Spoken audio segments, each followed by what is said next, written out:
Let's make a start. Good morning.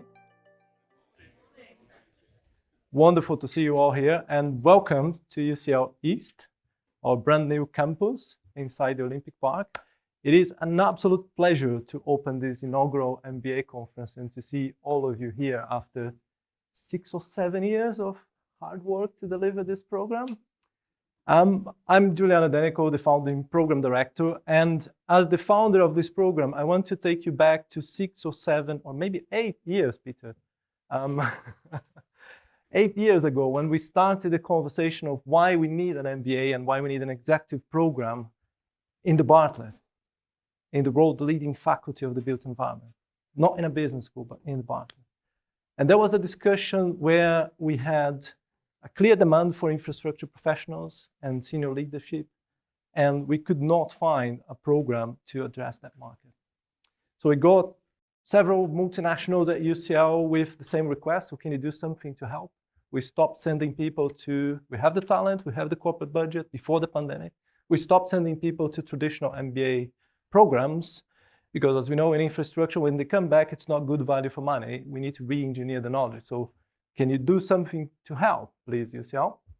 So we put together a very senior advisor board chaired by Peter Hansford. And together with this advisor board, we co-created the program.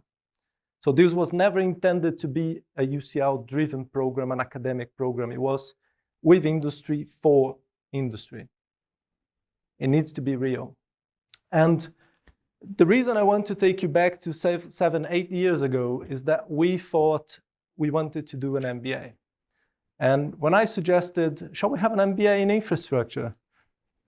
People said, no, you can't have that. It's never been done, so it's just impossible. And as you would expect, at this point, I was asking one question. That's fine, but can you show me the evidence, please?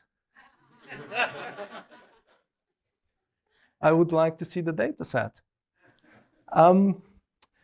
Fast forward more than 1,000 pages and the pandemic with the advisory board. So we got our MBA Act approved by UCL at the end of 21.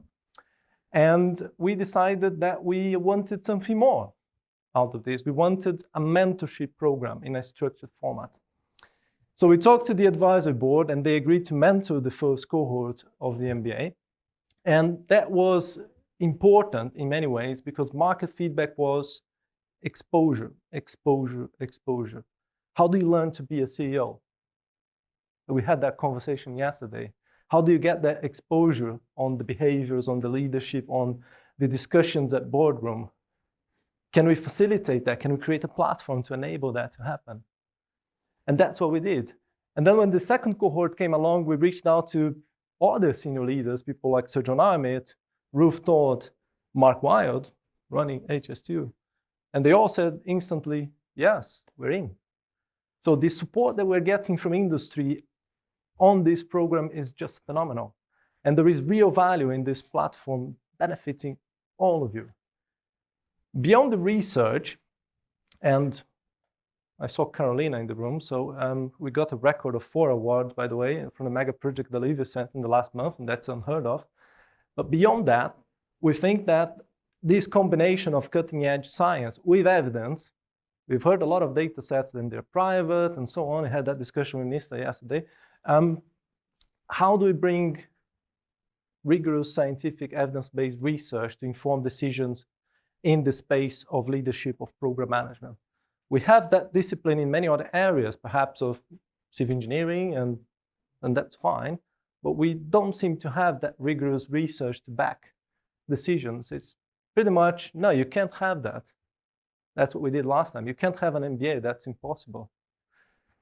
So if there is one message that I would like you to take away out of this conversation, the impossible is just a matter of perspective. Stress the system, push the system, don't settle for good enough. They said, well, let's have an MSc and that will be good enough. Good enough is not enough. And the level of ambition that we saw with the first 2 cohorts, I can't wait to see what you will do and how you will leverage the UCL ecosystem and the MBA. So we are already seeing people changing jobs and moving trajectories. Good morning. And that is exactly the platform that we created. So we couldn't be prouder to be helping and facilitating that conversation.